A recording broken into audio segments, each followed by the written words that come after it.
السلام علیکم. ٹانگوں میں تکلیف بہت زیادہ ہے، اگر رانوں کو دبا لیں تو درست ہو جاتا ہے. میرے محترم بھائیوں، یہ بہت سارے بھائیوں کا مسئلہ ہے کہ وہ بتاتے ہیں کہ جب تک ہم رات کو دبا نہ لیں، کوئی دبا نہ دے، کوئی مالش نہ کر دے، تب تک ہمارے پٹھوں کو سکون ملتا. میرے محترم بھائیوں، اس کی سب سے بہترین دوائی، ایک گلاس دودھ لو، اس میں آدھی چائے کی چمچ ہلدی ڈالو، آدھی چائے کی چمچ دار چینی ڈالو، آدھی چائے کی چمچ سونف ڈالو، 2 سبز الائچیاں ڈالو اور 2 لونگ ڈالو. اس کو اتنا پکاؤ کہ 1 گلاس دودھ پونا رہ جائے.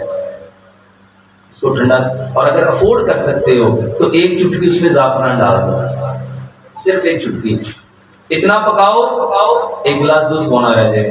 اس میں شہد یا گڑ ملا کے، یہ میرے محترم بھائی لوگ، یہ جو لوگ کہتے ہیں نا ٹانگوں کو دبانے کے بغیر نیند نہیں آتی، یقین جانو یہ پیو گے تو آپ کہو گے. ایک کام یہ، دوسرے نمبر پہ اپنی ناک میں، یہ جو ناک ہے پہلی بٹن، اس میں تیل ڈالنا سیکھو.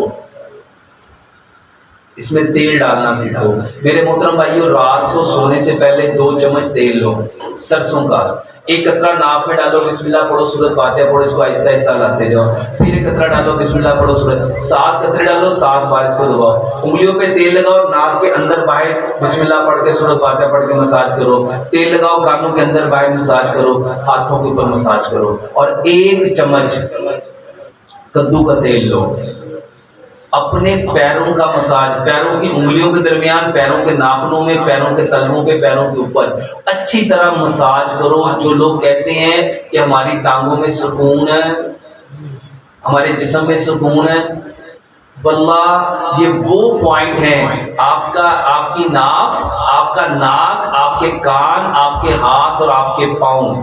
اللہ تعالیٰ ایک دن میں 5 بار اور ایک وقت میں 3 بار ہمیں جن کو دھونے کا حکم دیتا ہے وہ یہی اعضائیں ناک کو چھوڑ کے.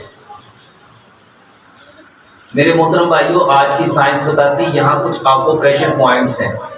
آپ کے ناک میں بھی کچھ پوائنٹس ہیں، کان میں بھی کچھ پوائنٹس ہیں، ہاتھوں میں بھی پوائنٹس ہیں، پیروں میں بھی. اللہ اس کو ایکٹیو کرنا چاہتا ہے. آپ لوگ دوائیوں کے چکر میں پڑتے ہو، اور دوائی کھانی چاہیے کہ ان پوائنٹ کو ایکٹیو کرنا چاہیے. آپ نے مزدور کو دیکھا ہوگا، وہ مزدوری کرتا ہے، بعد میں جب وہ منہ شدھ ہوتا ہے کیسے فریش ہو جاتا ہے؟